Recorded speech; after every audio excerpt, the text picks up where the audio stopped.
ನನ್ನ ಶಬ್ದಕ್ಕೆ ಭೂಮಿ ನಡಗ್ತಾ ಇದ್ದದ್ದು ಈಗಲೂ ನಡಗಿಸಿಯದು. ಭೂಮಿಯ ಶಬ್ದಕ್ಕೆ ನಾನು ನಡಗಿದೆ. ಆಸ್ಥಾನ ಮಂಟಪ ಕೆಳಗೆ ಬಂತ, ನಾನು ಮೇಲೆ. ತಂಡುಲ ಪ್ರಸ್ಥ ಯಜ್ಞಭೂಮಿ ಉದ್ಭರ್ತವಾಗಿದೆ. ಅಬ್ಬಾ, ಎಂತ ಶಬ್ದ ಇದೆ! ಬ್ರಹ್ಮಾಂಡ ಕಟಾಹರಿ ಇದೆ. ಅಲ್ಲ, ಮಾಗದನ ಭುಜಲಕ್ಷ್ಮಿಯ ಅರ್ಥನಾದ ಹೋಯಿತು.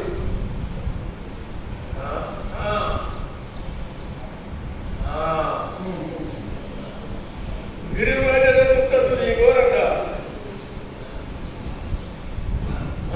ಚೈತ್ಯಕ ಈ ಗಿರಿಗಳ ಮೇಲೆ ಸ್ಥಾಪಿಸಲ್ಪಟ್ಟ ವೃಷಭ ಚರ್ಮ ನಿಬದ್ಧ ಬೇರೆಗಳನ್ನು ಹೊಡೆದು ಬಾರಿಸಿದ್ದಲ್ಲ. ಇದು ಹೊಡೆದಲ್ಲಿ ಶತ್ರುಗಳೇ ಆಗಿರ್ಬೇಕಲ್ಲ. ಮುಟ್ಟುವ ಧೈರ್ಯ ಇಲ್ಲ ನಮ್ಮವರಿಗೂ. ಶತ್ರುವನ್ನು ಸೋಲಿಸುವುದಕ್ಕೆ ಶತ್ರುವಿನ ಶ್ರದ್ಧಾ ಸ್ಥಾನವನ್ನು ತೆಗೆಯಬೇಕು. ಕೆಲವರಿಗೆ ಇದೊಂದು, ಶತ್ರು ಯಾವುದನ್ನು ಪೂಜ್ಯವಾಗಿ ನೋಡುತ್ತಾನೋ ಅದನ್ನು ನಾವು ಪೂಜ್ಯವಾಗಿ ನೋಡುವುದಕ್ಕಿಲ್ಲ ಅಂತ ಮಾಡ್ತಾರೆ. ಮೂರ್ತಿಯೋ ದೇವಾಯತನವೋ ಧ್ವಂಸ ಮಾಡುವುದೇ ಅಂತವ್ರು ಹುಟ್ಟಿದ್ರ?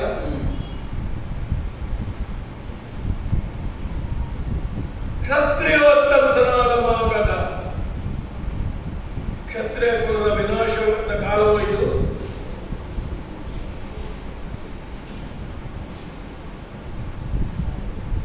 ಏಳು ನಾಗಶಕ್ತಿಗಳು ನಮ್ಮ ಪುರವನ್ನು ರಕ್ಷಿಸ್ತಾ ಇವೆ. ಪ್ರಾಕೃತಿಕವಾದ ಗಿರಿದುರ್ಗದ ಪುರದಲ್ಲಿ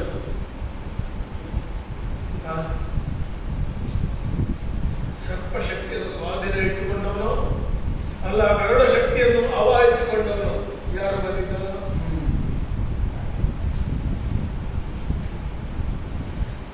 ಮೂರು ಬೇರೆಗಳನ್ನು ಒಟ್ಟಿಗೆ ಬದಲಾಗುತ್ತ ಅಂತಃಪುರನಿಗೆ ಇಡೀ ಜೀವಮಾನ ಕೇಳಿದವ ನಾನು.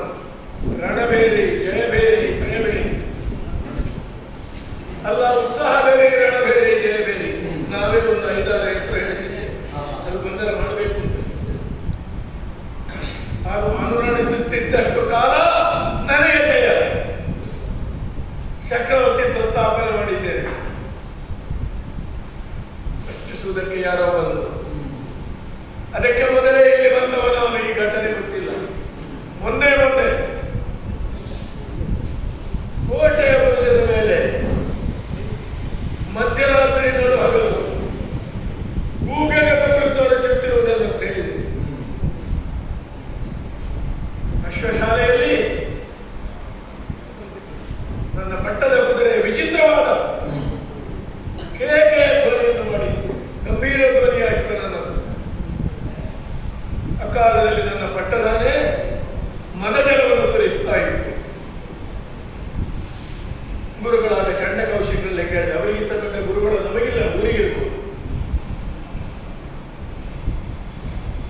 4 ವೇದಗಳು, ಅದರಲ್ಲಿ ಅಥರ್ವ ವೇದದಲ್ಲಿ ಪ್ರಬಲ ವಿದ್ವಾಂಸ.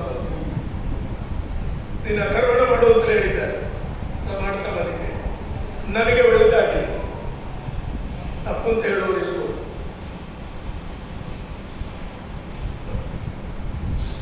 ಕೆಂಡವನ್ನೇ ಕುಡಿದು ಜೀರ್ಣಿಸಿಕೊಳ್ಳುವ ಮತ್ತೊಂದನ್ನು ಕುಡಿಬಹುದು. ಯಜ್ಞ, ಯಾಗ, ಆಚಾರ ಎಲ್ಲ ಏನು ನಮಗೆ ಯಾವುದು ಒಳ್ಳೆದಾಗ್ತದೆ. ಅದು ಮಗದ ಬಂಡವನ್ನು ಲೋಕದ ಶ್ರೇಷ್ಠ ರಾಷ್ಟ್ರವನ್ನಾಗಿ ಮಾಡುವುದಕ್ಕೆ ಪ್ರಯತ್ನ ಪಡುವ ಕಾಲಕ್ಕೆ ಇದು ನಿಮಿತ್ತಗಳು ಬಂದದ್ರಿಂದ ಗುರುಗಳು ಹೇಳಿದರು, ಯಾವ ಅಪಶಕುನ ಯಾವುದು ಬಂದರೂ ನಮ್ಮ ಹತ್ರ ಒಂದು ಕಲಿಕೆ ಬಂತು. ಯಜ್ಞ ಉಂಟು, ಯಾಗ ಉಂಟು, ಪ್ರಾಯಶ್ಚಿತ್ತ ಉಂಟು, ಗೋಹತ್ಯೆಗೆ ಉಂಟು, ಬ್ರಹ್ಮಹತ್ಯೆ ಉಂಟು. ಬ್ರಾಹ್ಮಣರಲ್ಲಿ ಎಂಥದ್ದು ಕೇಳಿದರು ಪ್ರಾಯಶ್ಚಿತ್ತ ಉಂಟಲ್ಲ, ಪ್ರಾರಂಭ ಮಾಡಿದೆ.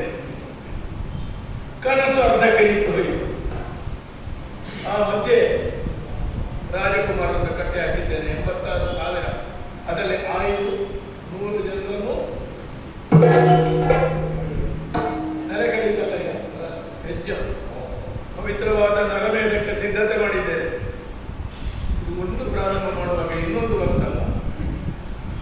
ಇದಾದ ಮೇಲೆ ಅದಾಗಬೇಕು. ಅದಾದ ಮೇಲೆ ಯಜ್ಞದಿಂದ ಬರುವ ಅದ್ಭುತವಾದ ರಥ, ಮಹಾ ಆಯುಧಗಳು, ಗದೆ ಮತ್ತೆ ನನಗೆ ಇರಲಿಲ್ಲ, ಈಗಲೇ ಇಲ್ಲ,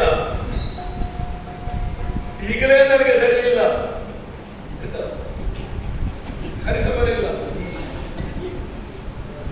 ಅಷ್ಟು ಬಂತ ಮೃತ್ಯುಂಜಯ ಮೂರ್ತಿ ಅನುಗ್ರಹ ನಾನು ಅಜಯನಾಗ್ತೇನೆ. ಈ ಕನಸನ್ನು ಮಾಡುವಾಗ ಒಂದು ರಾತ್ರಿ ಹಗಲೆಂಬ ಭೇದ ಇಲ್ಲದೆ ತ್ರಿಶೂಲ, ಪರಿಹಾರ ಹೋಮಗಳು, ಏಕಕಾಲದಲ್ಲಿ ಎಲ್ಲ ದೊಡ್ಡ ಕಾರ್ಯಕ್ರಮದ ಹಲವು ಕಡೆಯಲ್ಲಿ ಸಂಗೀತ, ಹಲವು ಕಡೆಯಲ್ಲಿ ಸಾಹಿತ್ಯ, ಅವರಿಗೆ ಹೇಳುವುದಿಲ್ಲ, ಆದರೆ ಆಗಬೇಕು. ಹೌದಲ್ಲ, ವ್ಯವಸ್ಥಿತವಾಗಿ ಆಗ್ತಾ ಉಂಟಲ್ಲ. ತೆಗೆದು ತೆಗೆದು ಕೊಡಿ, ಒಬ್ಬೊಬ್ಬರಿಗೆ ಒಂದೊಂದಲ್ಲ, ಒಬ್ಬೊಬ್ಬರಿಗೆ ಅರ್ಧತ್ತು ಕೊಡಿ. ನಾನು ಈಗ ಕೊಡದಿದ್ದದ್ದು ಯಾವಾಗ?